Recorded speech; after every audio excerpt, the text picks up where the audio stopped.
निर्बन वहां से बोलते हैं तुम्हें शर्म नहीं आती है? यहाँ घर तक आ गए तुम, मालिनी बोलती है अभी के अभी निकल जाओ यहाँ से। मिस्टर ईशान, अभी यहाँ से नहीं गए ना आप तो मजबूरन हमें पुलिस को बुलाना पड़ेगा। आप धमकी दे रही हैं मुझे? मैंने कुछ किया? मेरा कोई अपराध है? मैं बस यहाँ पे आके खड़ा ही तो हुआ। इतनी सी बात में पुलिस को बुला लेंगे? देखिए हम नयनिका से मिलने आए हैं। 2 दिन से उनसे फोन पर बात नहीं हुई थी तो हमें चिंता हो रही थी, इसलिए हम यहाँ तक। जयदीप बोलते हैं यहाँ तक आ गए सिर्फ इसलिए क्योंकि नयनिका से बात नहीं और मिला नहीं। अरे तो सीधा घर चले आओगे? यहाँ कितने टाइम से जानते हो आप उसे, ये बताइए।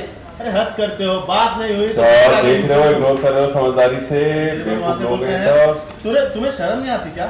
मेरी बेटी के आधे उम्र के हो और इतना सब करते हो? ये सब करना चाहिए तुम्हें?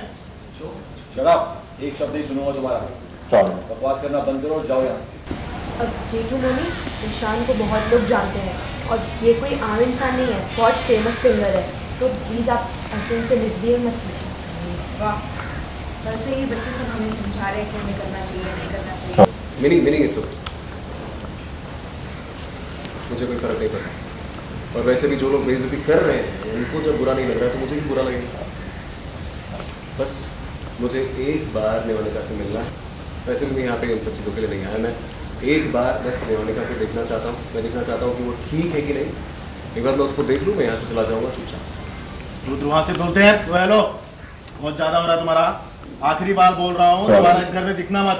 नयनिका बोली तुमसे कोई रिश्ता नहीं रखना चाहती हैं। और अगर ये नेवानिका खुद बोले तो ज़्यादा बेहतर रहेगा।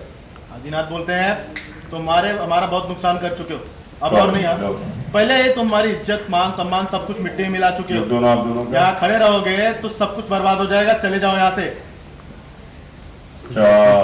विशुदा बोलते हैं देखिए हम यहाँ रहने नहीं आए हैं, सिर्फ नयनिका से मिलने आए हैं। एक बार उससे मिल लेंगे हमें तसल्ली हो जाएगी, फिर हम यहाँ से चले जाएंगे। कि छोटे भाई बोलते हैं दिव्यनाथ वो ठीक है और आप लोग को उसका हाल चाल पूछने की कोई जरूरत नहीं। घर में बाकी लोग हैं जो उनके ख्याल रख सकते हैं, तो समझ गए ना? चले जाइए। असली बात तो ये है ना कि जो दिल्ली का हाल है वो तुम्हारे वजह से हुआ।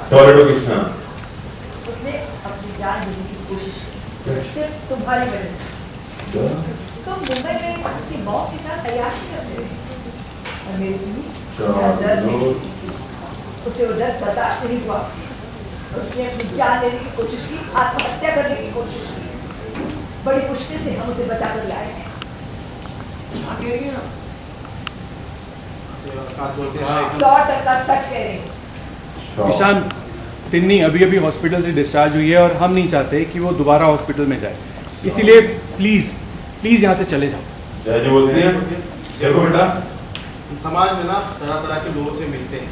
देखो हमारे समाज में ना बहुत इज्जत है, बहुत मान सम्मान है। देखो तुम हाई प्रोफाइल वाले लोग, संजीव के राइट को देखो, इनका एक बेटी की माँ है और यहाँ हमारे साथ रहती है, जॉइंट फैमिली में रहती है।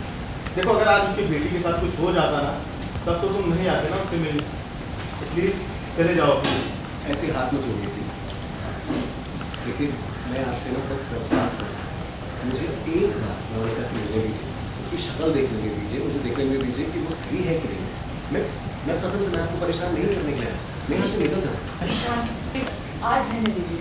और तुम्हें इतनी छोटी सी बात समझ नहीं आ रही? तुमसे कहा जाओ यहाँ से, नयनिका तुमसे नहीं मिल सकती, जाओ यहाँ से। आपको भी समझ में नहीं आ रहा है? मैं आपसे कह रहा हूँ ना कि मैं जब तक नयनिका से नहीं मिलूंगा तब तक यहाँ से नहीं हिलूंगा।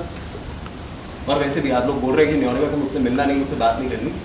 ठीक है, अगर मैं उसके मुंह से एक बार सुन लूँ ये चीज़ तो मैं चला जाऊँगा।